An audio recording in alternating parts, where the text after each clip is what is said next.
Ito na nga yung app na ginagamit ko. Punta lang kayo sa Play Store, tapos i-type nyo yung sound.me. I-download nyo lang yan, tapos i-open nyo. Tapos nun, syempre magre-register kayo at kailangan nyong i-connect yan sa inyong TikTok. Pag okay na ang lahat, ito na yung makikita nyo.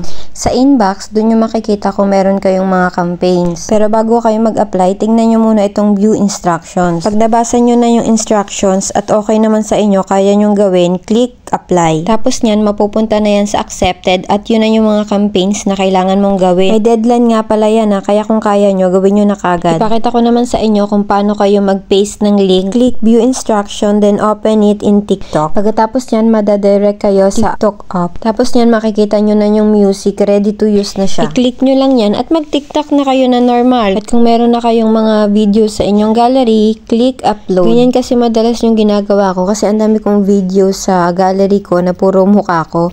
Yun ang ginagamit ko. Syempre, depende pa rin sa instructions ng campaign nyo. Yan, mamimili ka lang dyan kung anong videos ang gusto mong ilagay. Tapos, pwede ka rin mamili kahit 1, 2, 3 na videos.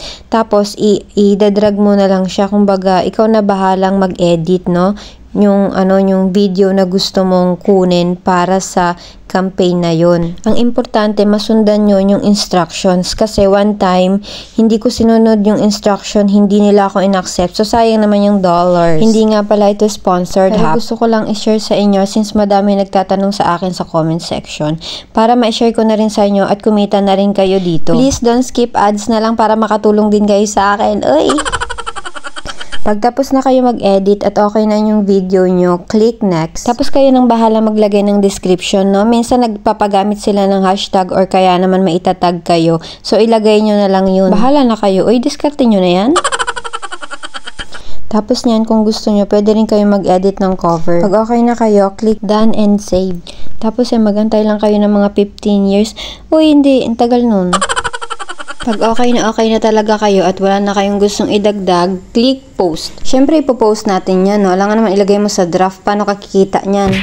At pag natapos nyo nang i-upload, pindutin nyo yung 3 dot na yan. Tapos, click copy link. Dapat may lalabas na ganito, ha? Tapos nyan, labas muna kayo sa app ni TikTok. Balik tayo dito sa app ni sound.me. Tapos, click nyo yung accepted.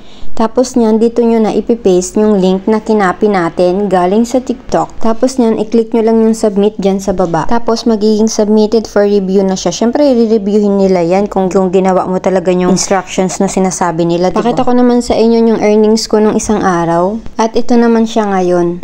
Yun lang, sana nakatulong. Thank you for watching. Bye!